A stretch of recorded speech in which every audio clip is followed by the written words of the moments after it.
Barak the Yahweh, Barakatah, Yahushua, Barak the Yahweh, Barakatah, Yahushua, Ba Hashem, Rakakudash, of honors to the apostles, the elders, salutations to you, sincere brothers, teaching the truth and sincerity. Lesson will be entitled, You Shall Not Make Any Cuttings in Your Flesh. Lord will, you are edified. Leviticus 19 and 28. You shall not make any cuttings in your flesh for the dead. So you'll have Jake that will honor their dead mother, father, homie, brother, sister, significant other by putting their faces or the face of the deceased loved one on their bodies. But according to Leviticus 19 and 28, this is a sin, okay? Nor print any marks on you. And you'll have a lot of Jake, okay, that will get tattoos of scriptures on them, certain quotes, certain designs, and things of that nature. This is going off, okay? Nor print any marks on you. I am the Lord Yahweh. And when you investigate cuttings in the Hebrew, it goes into an incision. Okay, so anything that pierces your skin, all right, we do not supposed to participate in these wicked acts. Keep that in mind, all right? Anything that pierces the skin. Again, Leviticus 21:5, they shall not make baldness on their head, neither shall they shave off the corner of their beard. Meaning what? When you go to the barbershop, there's nothing wrong getting groomed. But when that man attempts to get those liners and outline your beard, you supposed to tell him to stop, okay? Nor make any cuttings in their flesh. Video was inspired by this video on TikTok, and this video will be used for our use. As you can see, Scalp Micro USA. He's about to get a new hairline.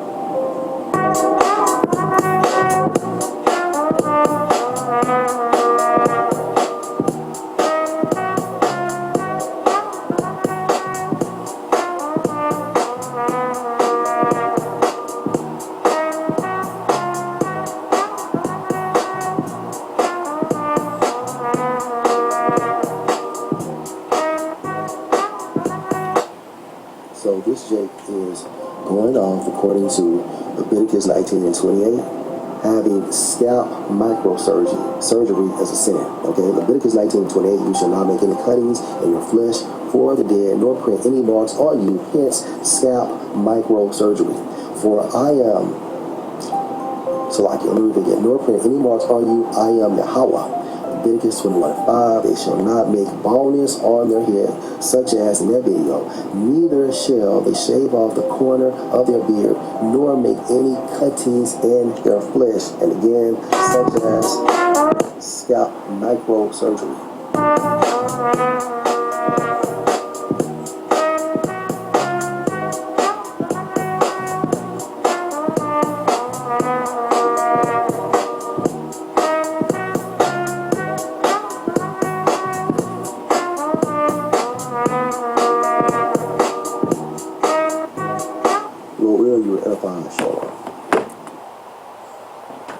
And Shalom, first and foremost, I'd like to give all praise to Yahweh, Ba'ashem, Yahweh Shai, Ba'ashem, Rakakadash. Double honors the elders and apostles, a great millstone, who are teaching this truth and sincerity.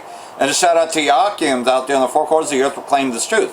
Braka the Yahweh, Braka the Yahweh Shai, Ba'ashem, Rakakadash, Brakatum. So the brother's video is not that long, but it's just that, you know, you got so much of this, right? You know, I'm going to carve this on there, you know, and then people always talk all the time, oh, you know, once I get the surgery and all that, everything's going to be better. You know, you're not even supposed to have surgeries, you know, not according to the scriptures, not if you're following us, right? You know, which is going to be those that have the 100% truth. You know, anybody who tells you it's okay to get, you know, something removed, you know, like, you know, let's say that, oh, well, they tell you your gallbladder's shot, so I'm going to get that removed, etc. You're not supposed to do that either, you know. Now, some of us might have done that in the past, not knowing any better. Once you come to this truth, you know, you find out that it ain't just the 10 Commandments you need to follow, it's all of them. Everything, you know, to the best of your abilities. Now, you know you ain't supposed to be doing that, but, you know, that's not what them other camps are going to teach, right? Because they're not going to tell you the 100% truth, right? There's no truth in them. They've taken a bribe. Southern California heat wave to bring temperatures up to 119 degrees. So here comes Esau and his pseudoscience, right? You know, his hot program. Southern California was bracing Monday for a heat wave expected to bring triple-digit temperatures to much of the region this week. Driven by weak offshore winds and a heat drone over the dome over the southwestern U.S., temperatures are forecast to rise over the course of the week before parking Thursday and Friday. Portions of Los Angeles Basin could reach 113 degrees by the weekend, while the mercury could climb to 119 in Coachella Valley. We are in what's the hottest time of the year climately, and we are going to be 10 to 15 degrees above normal. It's almost every area from the beach to the desert, said meteorologists. So, like everything else though, Esau and his pseudoscience, right? Climate change, because that's what they're going to push. Worst case scenario of Florida's real estate crisis revealed as desperate residents flee. So like everything else though, the real estate crisis continues, right? As they are causing the economic woes, right? As you get closer and closer to the MOTB being pushed. Worst case scenario, Florida's real estate crisis revealed as desperate residents flee. The Sunshine State continues to face potentially catastrophic real estate crisis that could soon cause a mass exodus. Real estate expert and realtor revealed what he thinks the worst case scenario would be. The costs of condos have soared, especially in southern Florida. Homeowner association fees paid by residents for general maintenance of the neighborhood or for condos in the shared building have also skyrocketed insurance costs for residents. So like everything else you know, and you already know that there's already been a crisis here in California, you know, so Florida's just another one of those states, right? The economic woes. And like everything else though, you know, of course, you know, as I like the music of Pink Floyd, and definitely, you know, a lot of the political views of Roger Waters is correct, because at least he doesn't believe the bullshit when, you know, people spew out the bullshit of this and that, you know. He, in fact, one of his songs, he said, "Who holds the aces, the East or the West? This is the crap that our children are learning," you know, and he's talking about the education system. Because he was also misunderstood for when he came out with, "We don't need no education, we don't need your thought control," right? So he's always been misunderstood, but he's always stood against the system, right? But like everything else, though, he has told some even more truth. Russia won World War II, not the West. The Pink Floyd co-founder recognized the USSR's role in defeating Adolf Hitler. The world owes the Soviet people a debt of gratitude for defeating the Third Reich, musician Roger Waters told RT in an exclusive interview. Waters, well-known co-founder of the progressive rock band Pink Floyd, and as an outspoken human rights advocate, spoke with RT about the ongoing plight with the Palestinians in Gaza, the Russia-Ukraine conflict, and censorship in the West, among other things. Well, the recent tour that he just did was about freeing Julian Assange, which that tour was postponed due to the coronavirus hoax. Weaken the Russian people's resolve. Do you know who they are? They are the people who defeated Wehrmacht, Waters told RT, addressing the purported goals of the U.S. and its allies in the Ukraine conflict, which in the Ukraine conflict they're supporting the Azov battalion, which is the Nazis, the leftover ones from World War II. They're generations. I'm talking to the good people of Russia. We've never really yet thanked them for beating the Germans in World War II at the cost of 22 million dead, Waters said. We thank you, people of Russia, for that huge sacrifice that you made. And no, we didn't win the war on D-Day. You won the war on the Eastern Front. British and American historians have long omitted the Soviet Union's role in defeating Nazi Germany, de facto erasing it in favor of depicting the 1944 Normandy landings as a turning point of the war.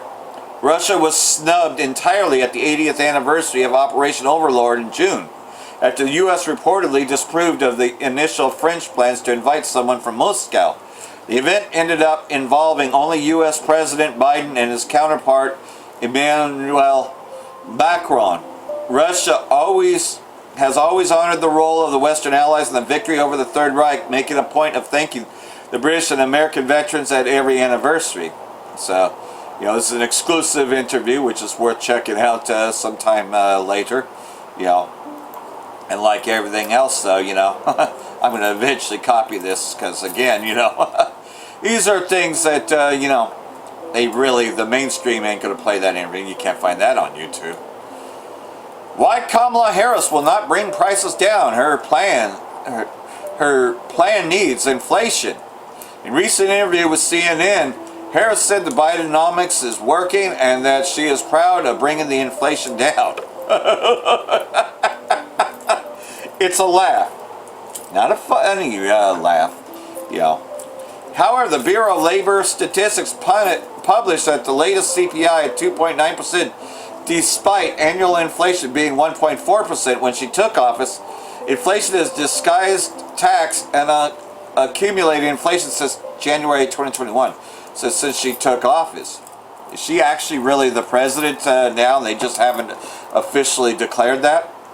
When the Biden-Harris administration started, it has increased more than 20%. Of course, Democrats blame inflation on the war, the pandemic, and the science fantasy concept of supply chain disruptions. No one believed it because most commodities have declined and supply tensions disappeared back to normality, but prices continue to rise. This reality is the Harris plan, like all the interventionist governments, creates and strives for inflation. Inflation is a hidden tax. Governments love it and perpetuate it by printing money through deficit spending and imposing regulations that harm trade, competition, and technological creative destruction. Big government is big inflation. So, hey, more woes coming to Babylon, right? Russia updating nuclear weapon doctrine due to Western escalation of Ukraine war.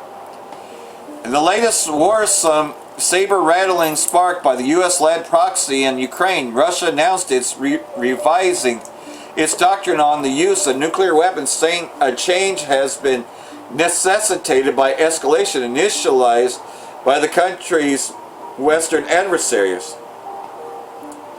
Russian Deputy Foreign Minister told TASS the update was predicted by an analysis of recent conflicts, including Western adversaries' escalation course in the Ukraine war. The revision in the advanced stage, Redkos said, it was too early to predict when it would be completed, given we are talking about the most important aspect of our national security. While there's been no indication of the specifics, any revision seems certain to lower the threshold for nuclear weapon use and increase the potential for a global conflagration. And these weapons of his indignation will be deployed.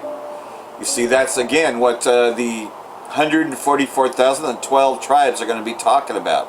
That is the elect.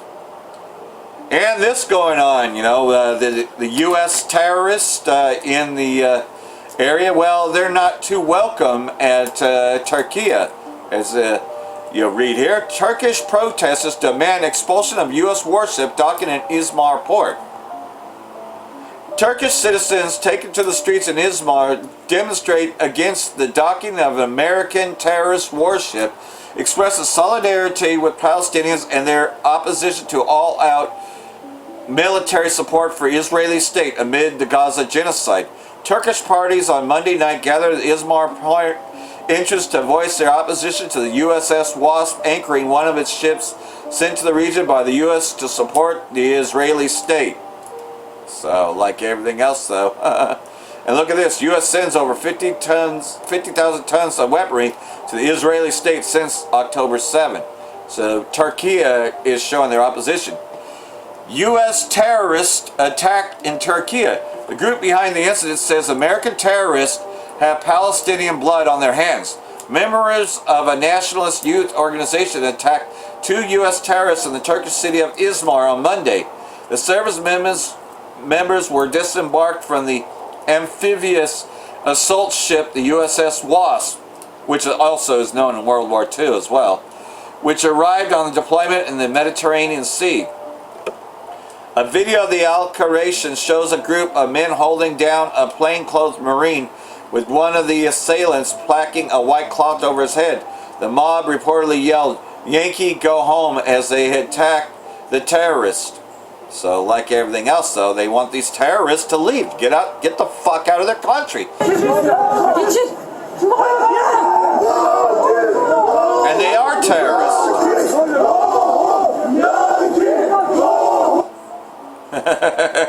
And it's fighting as hell. You know, people are fucking tired of Esau. You know, and it's about fucking time. And so, like everything else, though, well, we're in that time of the elect, you know, the time of the elect. Now, Apostle Gabar is going to go into Revelation 14 a little bit more on who the 144,000 are, but, you know, and that's in this video. No one could learn that song, which will be on the longer length of this, but if you're on YouTube, you can just go to his channel and you'll find it on the Daily Edification 4. I believe that's what his YouTube channel is as well. Of course, I'm on the Odysee side of it, but nonetheless, you can find him on either one. But 144,000, the 12 tribes of Yasha'Allah, the elect, well, what are they going to be speaking, right? Well, they're going to be speaking this truth, and they're going to be telling you to get out of Babylon before she is consumed by nuclear fire. Is that not what we're teaching on the street? Verse 9, Revelation chapter 14, verse 9. The third angel followed them, and saying with a loud voice, if any man worship the beast in his image, well, what's that? You know, it's not Cesare Borgia, you know, and doesn't mean whether you support the election or whatever. I mean, you shouldn't be doing those things anyways, but it's a little more than just, you know, voting and all that crap. No, it's getting down with the system and receiving his mark in his forehead or in his hand. You know, that's the microcia, getting down with Esau, you know. The same shall drink the wine of the wrath of the Most High, which is poured out without mixture into the cup of his indignation. What's that? His nuclear weapons. Those are the weapons of his indignation, and they will be fired upon this place. And shall be tormented with fire and brimstone in the presence of the holy angels and in the presence of the Lamb. You know, and the angels are the chariots that Esau sees all the time, you know. What he likes to call UFOs. They're also going to be firing on this place, bringing forth that wrath, the cup of wrath of his indignation. And the smoke of their torment ascendeth up forever and ever, and they have no rest day nor night. And that's what it is to be cast alive in this lake of fire. Who worship the beast in his image, and whosoever receiveth the mark of his name.